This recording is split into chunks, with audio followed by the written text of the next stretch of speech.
రంగారెడ్డి జిల్లా గోపన్పల్లిలోని సర్వే నెంబర్లు 36, 37లో జరుగుతున్న భూ అక్రమాలు అధికార యంత్రాంగంలో అంతర్గత కుమ్మక్కును నిరూపిస్తున్నాయి. గతంలో ఆర్డీఓ, కలెక్టర్లు ఇచ్చిన నివేదికల ప్రకారం ఈ భూములు పూర్తిగా ప్రభుత్వానికి చెందుతాయని స్పష్టమైన ఆధారాలు ఉన్నా ప్రస్తుతం కొత్త అధికారుల చేతులతో గత నివేదికలు తారుమారు చేస్తూ ప్రైవేటు వ్యక్తులకు లాభం చేకూర్చేలాగా క్లీన్ చిట్ ఇవ్వడంపై తీవ్ర విమర్శలు వ్యక్తమవుతున్నాయి. సుప్రీంకోర్టు ఉత్తర్వుల్ని వక్రీకరిస్తూ 9,000 కోట్ల విలువైన ప్రభుత్వ భూములను కొంతమందికి దారాదత్తం చేయడంలో అధికారులు కీలుబొమ్మలుగా మారిపోయినట్లు స్పష్టమవుతుంది.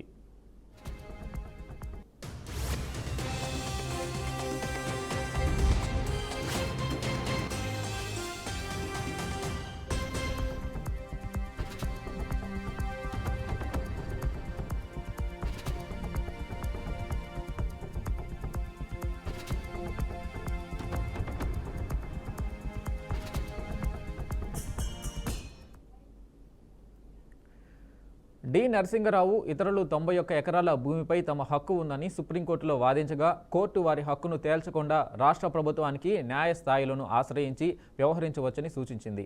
కాస్రా పహాణీలో పేర్లు రావడం మాత్రమే హక్కు నిర్ధారణకు సరిపోదని చెప్పింది. అయినా ప్రభుత్వ అధికారులు సుప్రీంకోర్టు తీర్పును పూర్తిగా తారుమారు చేసి ఆ భూములు ప్రైవేటు వారివని ప్రకటించడం, అసలు తీర్పును అర్థం చేసుకోకుండా అందులో లేని దానిని చూపడం భూమాఫియా ప్రయోజనాలకే చేస్తున్న కుట్ర అని పలువురు అభిప్రాయపడుతున్నారు.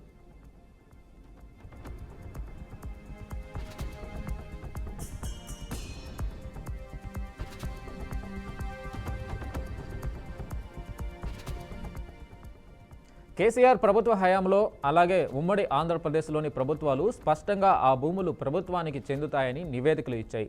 రాజేంద్ర నగర్ ఆర్డీఓ చంద్రకళ, రంగారెడ్డి కలెక్టర్ సమర్పించిన నివేదికల ఆధారంగా ఖాళీగా ఉన్న 189.11 ఎకరాల్లో డి నరసింగరావు వర్గాలు క్లెయిమ్ చేస్తున్న భూములు పక్కాగానే ఉన్న ప్రభుత్వ భూములు కావని తేల్చారు. అయితే ఇప్పుడు వచ్చిన కొత్త అధికారులు మునుపటి ఆధారాలను విస్మరించి రాజకీయ నేతల ఆదేశాల మేరకు ప్రైవేటు వ్యక్తుల క్లెయిములకు న్యాయబద్ధత కల్పించేలా చర్యలు తీసుకోవడంలో స్పష్టమైన అనాగరికత కనిపిస్తుంది.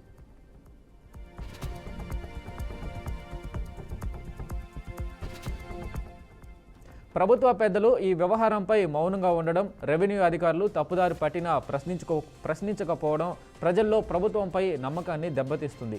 ప్రజాస్వామ్యంలో ప్రజలే యజమానులు అన్న మౌలిక సూత్రానికి విరుద్ధంగా ప్రజల సంపద అయిన భూములు కొందరు వాణిజ్యవాదుల చేతిలోకి వెళ్లడాన్ని కేవలం చూస్తూ ఉండడంపై సర్వత్రా విమర్శలు వ్యక్తమవుతున్నాయి. ఇప్పటికైనా ప్రభుత్వ ప్రధాన కార్యదర్శి స్థాయిలో విచారణ జరిపించి బాధ్యులపై చర్యలు తీసుకోవాలని పలువురు కోరుతున్నారు.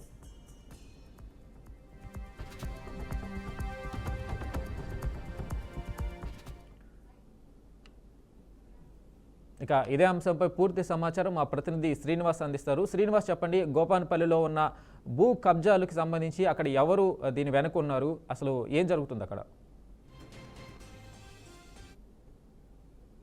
జరుగుతున్నటువంటి 36 సర్వే నెంబర్లో గతంలోని కొంత ప్రభుత్వ భూమి ఉందనేది ప్రభుత్వం తేల్చి చెప్పినా నేటి నుంచి ఇప్పటి వరకు గందరగోళమైన పరిస్థితికి నెలకొంది. దీనికి సంబంధించి చూసినట్లయితే 91 ఎకరం సంబంధించి ప్రభుత్వ భూములలోని అప్పటి ఉన్నటువంటి పరిపాలనా అధికారులు పూర్తి స్థాయిలోని అధికారులు కట్టబెట్టారనేది కూడా వాదనలు కూడా కొనసాగుతున్నటువంటి పరిస్థితి. ఇప్పుడు ఆ ఆస్తిని చూసుకున్నట్లయితే 900 కోట్లకు సంబంధించినటువంటి ఈ స్థిరాస్తిగాను ప్రభుత్వం కూడా అంచనా వేస్తున్నటువంటి పరిస్థితి.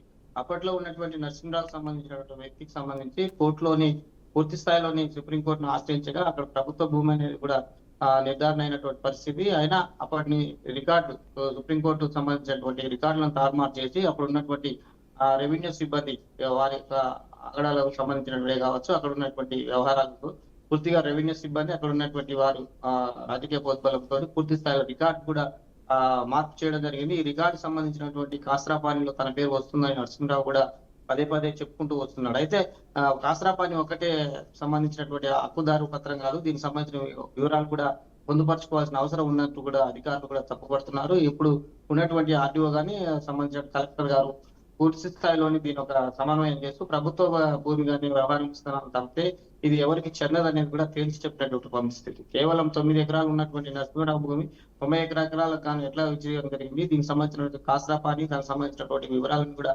పూర్తిగా అప్పుడు ఉన్నటువంటి ఆర్డీఓతో పాటు అక్కడ ఉన్నటువంటి జిల్లా కలెక్టర్ కూడా ఆదేశాలు కూడా జారీ చేశారు. దాని మీద సర్వే కూడా జరిగినటువంటి పరిస్థితి. ఈ వ్యవహారం గత ప్రభుత్వాలు కొంతకాలంగా భూ భాగవతాలకు భాగంగా ఇది జరిగిందనేదే అప్పటి నుంచి ఇప్పుడు అధికారులు కూడా చెప్తున్నటువంటి పరిస్థితి. సిఎస్ సంబంధించినటువంటి అధికారులు కూడా మౌనంగా ఉంటున్నారు. ఇప్పటికైనా ప్రభుత్వ భూమిని ప్రజలకు అందుతుందా, లేకపోతే రియల్ ఎస్టేట్ వ్యాపారుల నుంచి ప్రభుత్వం కాజేస్తుందా అనేది తీసుకొస్తుందా, లేకపోతే ప్రైవేట్ వ్యక్తులకు అప్పచెప్తుందా అనేది కూడా ఒక ప్రశ్నార్థకంగా మారినటువంటి పరిస్థితి. రంగారెడ్డి జిల్లాలోని గోపనాయపల్లిలోని జరిగినటువంటి ఈ భూమికి సంబంధించి చూసినట్లయితే ఇప్పటికీ ఒక క్లారిటీ అయితే ప్రభుత్వానికి రావాల్సిన అవసరం ఉంది. సుప్రీంకోర్టు ఇచ్చినటువంటి ఆదేశాలను కూడా ఏకాదర్ చేస్తూ అప్పుడు ఉన్నటువంటి అధికారులు ఏదైతే అప్పుడు ఉన్నటువంటి అధికారులు ఎవరైతే ఉంటారో ఆర్టీఓ, కలెక్టర్ సంబంధించినటువంటి రెవెన్యూ సిబ్బంది కొంతమంది కలిసి దీనికి సంబంధించిన వ్యవహారాలను వేరే ప్రైవేట్ వ్యక్తులకు చెప్పారనేది కూడా పెద్ద ఎత్తున వాదనలు కూడా వస్తున్నటువంటి పరిస్థితి. ప్రభుత్వ స్థలాలను ప్రైవేట్ వ్యక్తులు తీసుకోవడానికి కానీ సంబంధించినటువంటి ఏదైనా చేయడానికి కానీ ఎలాంటి హక్కు లేదనేదే ఇప్పుడున్నటువంటి ప్రభుత్వ అధికారులు కూడా తేల్చి చెప్తున్నటువంటి పరిస్థితి. రంగారెడ్డి జిల్లాలో జరిగినటువంటి 39 సర్వే నెంబర్లు ఈ గత తంత్రాంగాన్ని మరి ప్రతి రోజుకు ఒకసారిగాను తెర మీదకి వస్తుంది. కానీ దీనికి సంబంధించిన ప్రభుత్వాలు ఒక నివేదిక సమర్పించుకొని గోపనాపల్లి భూములపై చేసినటువంటి జిల్లా అంతరంగం కావచ్చు, అక్కడ ఉన్నటువంటి అధికారులు పూర్తి స్థాయిలోని ఒక నివేదిక సమర్పించి ప్రభుత్వానికి చెందినట్లయితే దాన్ని ఇమీడియట్లీ ఆక్యుపై చేసుకొని ప్రజలకు అక్కడ ఉన్నటువంటి నిరుపేదలకు ఇవ్వాలనేది కూడా పెద్ద ఎత్తున అక్కడ ఉన్నటువంటి స్థానికులతోటి వస్తున్నటువంటి పెద్ద చర్చ జరుగుతున్నటువంటి పరిస్థితి. ఇది తెలంగాణలో ఉన్నటువంటి అనేక ప్రభుత్వ భూములను ప్రైవేటు వ్యక్తులకు అప్పచెప్పి రియల్ ఎస్టేట్ వ్యాపారులుగా మారుతున్నటువంటి వైనం. ఈ అధికారులు ఇది వాళ్ళకు తెలిసి తెలవనట్టు వ్యవహరిస్తూ ఎవరు పట్టింపుకోవడంతో ఇలాంటి ప్రభుత్వ భూములు అన్యాక్రాంతులు అవుతున్నాయనేది ప్రజలు చెప్పుకుంటూ వస్తున్నటువంటి పరిస్థితి. ఇది రంగారెడ్డి జిల్లా గోపనాయపల్లిలో జరిగినటువంటి భూదందాలకు సంబంధించినటువంటి తాజా సమాచారం. Right Srinivas, thank you.